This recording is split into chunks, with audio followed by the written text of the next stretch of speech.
Vamos a leer el capítulo 17 de Génesis, los versículos 3 y 4, que dicen: Entonces Abraham se postró sobre su rostro, y Dios habló con él, diciendo: He aquí mi pacto es contigo, y serás padre de muchedumbre de gentes. Serás el padre de muchas naciones. Piense usted en esto. Por unos 4000 años ha habido dos grandes líneas que proceden de Abraham. Hay la línea de Ismael y también la línea de Isaac. Ya ha habido millones de cada una de estas líneas. Luego se añaden a estas la descendencia espiritual de Abraham. Nosotros, que somos llamados los hijos de Dios por la fe en Jesucristo. Por eso el apóstol Pablo llama a Abraham el padre de todos nosotros en su epístola a los Romanos, capítulo 4, versículo 16. Él es el padre de los creyentes en Cristo y de las naciones de Israel y de los árabes. Ciertamente, Dios cumplió su promesa. Dijo hace más de 4000 años que Abraham sería el padre de muchas naciones, y así ha sido. Ahora el versículo 5 dice: Y no se llamará más tu nombre Abraham, sino que será tu nombre Abraham, porque te he puesto por padre de muchedumbre de gentes. Abraham, como dijimos en nuestro programa anterior, significa padre enaltecido, o padre de la altura. Podríamos decir padre exaltado. Y Abraham significa padre de una multitud. Permítanos ahora ilustrar algo de la fe de este hombre Abraham. Supóngase usted que una mañana Abraham y Sarai se levantan y están trabajando en la hacienda, cuando unos mercaderes llegan del desierto. Se paran en el pequeño oasis allí en el manantial de Hebrón para sacar agua del pozo. Mientras viajan desde el norte en su camino hacia Egipto, le piden agua para ellos mismos y para los camellos, y Abraham sale para recibirlos. Debemos recordar que había un gran número de personas que eran hospitalarias en aquellos días. Es muy interesante que hablemos de los cavernícolas de años atrás y cuán terribles eran ellos. Pero en aquellos días no le era posible a ningún extranjero viajar por el país sin que alguien le abriera su casa para hospedarle. Si usted va a alguna de nuestras grandes ciudades como extranjero, sin conocer a nadie, amigo oyente, le será muy difícil encontrar quien le abra su casa para darle hospedaje. Hay muchos cristianos por allí, pero nuestra cultura es completamente diferente hoy. Nos hace falta la hospitalidad que se conocía en aquel entonces. Pues bien, Abraham sale a recibirlos y les dice que se sirvan del agua y les da de comer a los animales. Luego les dice: ¿Gustan quedarse un rato? Y ellos le responden: Pues no nos es posible porque tenemos prisa en llegar a Egipto. Ellos entonces se presentan y luego le preguntan a Abraham cómo es que él se llama. Él les responde: Me llamo Padre Enaltecido. Ellos entonces le dicen: Bueno, ¿tienes un hijo o una hija? Y Abraham les responde: No, no tengo ningún hijo. Ya puede usted imaginarse cómo se reirían aquellos comerciantes. ¿Nos quieres decir, dirían ellos, que no tienes ningún hijo y tu nombre es Abraham? Y así pues se iban por el desierto riéndose. Luego, después de pasar unos 6 meses, pasan por allí los comerciantes de regreso otra vez, y se detienen una vez más, y Abraham sale a recibirlos. Y comienzan a reírse otra vez y a decir: Buenas tardes, Padre Enaltecido. Abraham les dice entonces: No me llamo más Padre Enaltecido. Entonces le preguntan: ¿Cuál es su nombre nuevo ahora? Él les dice: Me llamo Padre de una multitud. Están entonces tan curiosos que le dicen: Pues debe ser que te nacieron mellizos entonces. Abraham les dice que todavía no tiene ningún hijo, y ya puede usted imaginarse cómo se reirían en esta ocasión. Tal vez dicen: cuán ridículo es este hombre, he aquí que él es padre antes que tenga hijos. Pero piense usted en la fe de este hombre Abraham. Y después de 4000 años, usted y yo ya no nos reímos porque estamos convencidos que Dios cumplió su promesa, que Dios le hizo padre de muchas naciones, y todavía su nombre es Abraham, el padre de una multitud. Leamos ahora los versículos 6 hasta el 8 de este capítulo 17 de Génesis. Y te multiplicaré en gran manera, y haré naciones de ti, y reyes saldrán de ti. Y estableceré mi pacto entre mí y ti, y tu descendencia después de ti en sus generaciones, por pacto perpetuo, para ser tu Dios, y el de tu descendencia después de ti. Y te daré a ti y a tu descendencia después de ti la tierra en que moras, toda la tierra de Canaán, en heredad perpetua, y seré el Dios de ellos. Dios ciertamente ha hecho proceder reyes y naciones de Abraham. Luego sigue y hace un pacto eterno con Abraham. Es eterno y quiere decir que todavía sirve para el día de hoy en que vivimos. Porque Dios ha prometido a usted y a mí, amigo oyente, un pacto eterno si estamos dispuestos a confiar en Cristo Jesús. Ese es el pacto que Dios ha hecho con nosotros. Amigo oyente, si Dios no cumple el pacto que hizo con Abraham, no sería entonces malo investigar el que hizo con usted. Pero Dios cumplirá el suyo, y también el que hizo con Abraham. Fíjese usted que Dios dice, pondré, estableceré, multiplicaré. El pacto que Dios hará es un pacto eterno. No puede ser violado. No es un pacto que se acaba. Dios no les ha arrendado esa tierra por 99 años. Dios se las ha dado en posesión eterna. A través de la historia, ellos han estado en aquella tierra en 3 ocasiones. La tierra es de ellos, pero lo importante es que la ocupan solo bajo ciertas condiciones. Dios, en primer lugar, les envió a la tierra de Egipto y estuvieron esparcidos allí. Allí fue donde llegaron a constituirse en una nación. Bajaron a Egipto como una familia de unas 70 personas y salieron de allá como una nación de 1,5 millones de personas o más.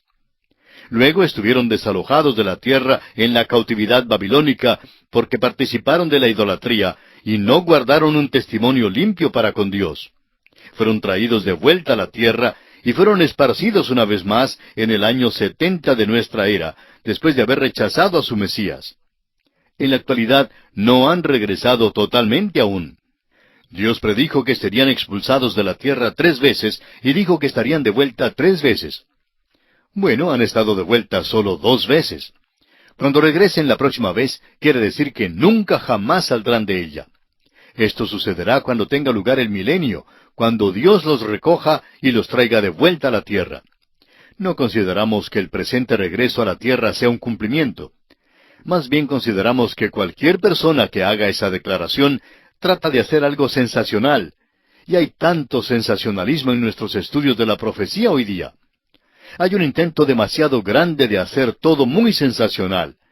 Es suficiente sensacional si se lo toma tal como es. Lo importante es que no agreguemos algo a las promesas de Dios y que no añadamos cosas que Él no ha dicho. Leamos ahora los versículos 9 y 10 de este capítulo 17 de Génesis. Dijo de nuevo Dios a Abraham, en cuanto a ti, guardarás mi pacto, tú y tu descendencia después de ti por sus generaciones. Este es mi pacto, que guardaréis entre mí y vosotros y tu descendencia después de ti. Será circuncidado todo varón de entre vosotros. La circuncisión es la señal de aquel pacto, y no se lleva a cabo este rito para hacerse miembro del pacto. Ellos lo llevaron a cabo porque hicieron un pacto con Dios, y eso es lo que constituye la diferencia. Es la misma relación para el creyente hoy día con respecto a las buenas obras. El creyente no hace las buenas obras para ser salvo. El creyente hace las buenas obras porque ya ha sido salvo. Un pastor cuenta que cuando era niño y se marchó del hogar, se encontró en muchos apuros. Lo que le mantuvo alejado de llegar a ser un renegado por completo fue el recuerdo de su padre. Decía él, porque soy hijo de mi papá, no voy a hacer esto y no voy a entrar en aquel lugar. Se refrenó por esa razón. Ahora dice él, no llegué a ser hijo de mi padre al refrenarme de hacer ciertas cosas. Ya era hijo de mi padre. Fue por ser su hijo precisamente que me abstuve de ciertas cosas. La señal del pacto, pues, es la circuncisión. No fue la circuncisión la que le puso bajo el pacto. La circuncisión fue solamente la evidencia del pacto, la señal del pacto. Ahora el versículo 12 de este capítulo 17 de Génesis dice, y de edad de 8 días será circuncidado todo varón entre vosotros por vuestras generaciones, el nacido en casa y el comprado por dinero a cualquier extranjero que no fuere de tu linaje. ¿Se fija usted cuán escrupulosamente se relata todo respecto al nacimiento de Cristo? Toda la ley fue cumplida con respecto al nacimiento de este pequeño bebé. Fue hijo de Abraham y fue hijo de David. Fue de aquel linaje. Y así en el 8º día fue circuncidado. El apóstol Pablo nos dice que Cristo fue nacido bajo la ley. Ahora el versículo 13 de Génesis capítulo 17 dice, «Debe ser circuncidado el nacido en tu casa y el comprado por tu dinero, y estará mi pacto en vuestra carne por pacto perpetuo». Esta fue la señal. No se circuncidaban para obtener el pacto. Dios ya lo había hecho por ellos. Y esperamos que usted, amigo oyente, comprenda esto. Es importante que lo vea porque lo mismo es verdad hoy día. Hay muchísimas personas que creen que por hacerse miembros de la iglesia o por bautizarse se salvan. Pero no es así, amigo oyente. Estas cosas no salvan a nadie. Ahora, si usted es salvo, creemos que hará ambas cosas. Creemos que se hará miembro de alguna iglesia y creemos que llegará a bautizarse. Pero no hará estas cosas para llegar a ser salvo. Hay que empezar la casa por el piso y no por el tejado. En efecto, en el pensar de muchas personas, realmente comienzan a edificar la casa por el tejado. Leyendo ahora el versículo 14 de este capítulo 17 de Génesis, encontramos, «Y el varón incircunciso, el que no hubiere circuncidado la carne de su prepucio, aquella persona será cortada de su pueblo, ha violado mi pacto». Había aquellos en Israel que desobedecieron el mandamiento de ser circuncidado. Y veremos que casi toda la nación desobedeció este pacto cuando salieron de la tierra de Egipto. Pero esto afectó al pacto. Significaba que el individuo estaría excluido. Ningún individuo ni grupo podía destruir este pacto con la nación. Dios lo hizo con Abraham y con su descendencia, y es un pacto eterno. Cuando el hombre viola el pacto, se excluye, pero el pacto queda. ¡Cuán maravilloso es esto! Veamos ahora cómo Dios cambia el nombre de Sarai a Sara y promete que le nacerá un hijo. Leamos los versículos 15 y 16. Dijo también Dios a Abraham, «A Sarai tu mujer no la llamarás Sarai, mas Sara será su nombre, y la bendeciré, y también te daré de ella hijo, sí, la bendeciré, y vendrá a ser madre de naciones, reyes de pueblos vendrán de ella». Si es que el viejo Abraham va a ser el padre de naciones, pues Sara será la madre de naciones. El versículo 17 dice, «Entonces Abraham se postró sobre su rostro y se rió, y dijo en su corazón, ¿A hombre de 100 años ha de nacer hijo? ¿Y Sara, ya de 90 años, ha de concebir?» El viejo Abraham simplemente se reía. Ahora, no es la risa de la incredulidad. Creemos que es la risa de pura alegría que algo así como esto iba a suceder. Usted sabe que de vez en cuando en nuestra vida Dios hace algo por nosotros que es simplemente maravilloso. Quizá usted mismo ha tenido aquella experiencia que le causó simplemente risa. No podía menos que reírse en cuanto a ella. Este hombre Abraham nunca soñaba que esto jamás pudiera pasar. Siéntese usted en la silla de él y se dará cuenta que esto es algo sin ejemplo, sin precedente. Hubo la muerte de la matriz de Sara y en efecto Abraham estaba también como muerto. Pablo escribe acerca de esto en Romanos capítulo 4 versículos 17 al 22, diciendo, «Como está escrito, te he puesto por padre de muchas gentes, delante de Dios a quien creyó, el cual da vida a los muertos y llama las cosas que no son como si fuesen». Él creyó en esperanza contra esperanza para llegar a ser padre de muchas gentes, conforme a lo que se le había dicho, «Así será tu descendencia». Y no se debilitó en la fe al considerar su cuerpo, que estaba ya como muerto, siendo de casi 100 años, o la esterilidad de la matriz de Sara. Tampoco dudó, por incredulidad, de la promesa de Dios, sino que se fortaleció en fe, dando gloria a Dios, plenamente convencido de que era también poderoso para hacer todo lo que había prometido, por lo cual también su fe le fue contada por justicia. Abraham creyó a Dios y estuvo completamente enajenado de alegría por el milagro y la bondad de Dios. Pero de golpe le llega una reflexión y es como una flecha que entra en su corazón. ¿Sabe usted lo que es? Abraham piensa en un niño, y aquel es Ismael. Y en este capítulo 17 de Génesis, los versículos 18 y 19, Abraham habla con Dios. Y dijo Abraham a Dios, «Ojalá Ismael viva delante de ti». Respondió Dios, «Ciertamente Sara tu mujer te dará a luz un hijo, y llamará su nombre Isaac, y confirmaré mi pacto con él como pacto perpetuo para sus descendientes después de él». Ahora Abraham dice, «Oh Señor, este niño se ha criado en mi hogar», porque note usted que está muy apegado a él. Ismael tenía 14 años cuando Abraham la despidió, y no creemos que Abraham jamás le volviera a ver. Quedó acongojado por haberlo despedido. Amigo oyente, no importa lo que creamos acerca de Ismael. Fue hijo de Abraham, y Abraham amaba a su hijo, y esto fue una angustia grande tener que entregarlo. Opinamos que debe haber reflexionado muchas veces diciéndose, cometí un gran error en tomarme a Agar. Aquel fue su pecado y le afectó no solamente a él, amigo oyente, sino también a aquella tierra en que vivió, y le afecta todavía hoy en día. Ha habido dificultades en esa tierra desde el principio. ¿Por qué? Porque Abraham pecó. Ahora, amigo oyente, hay muchos que dicen que el pecado es cosa pequeña, que el pecado es una cosa que se puede cometer sin que nadie les vea. Bueno, el apóstol Pablo dice en su carta a los Gálatas, capítulo 6, versículo 7, no os engañéis, Dios no puede ser burlado, pues todo lo que el hombre sembrare, eso también segará. Existen los frutos del pecado, amigo oyente. Uno no simplemente ciega algo similar, sino exactamente eso. Este hombre Abraham está cegando ahora. Ojalá Ismael viva delante de ti, dice él. Dios le dice que Sara dará a luz un hijo. Y con ello está confirmando en efecto que Ismael no es el hijo de la promesa. Lo que hizo pues Abraham fue malo. No debe decirse nunca pues que Dios aprobó la poligamia. Vemos aquí mismo que en efecto la condena. No da su aprobación a lo que hizo Abraham. Leamos ahora los versículos 20 al 22 del capítulo 17 de Génesis.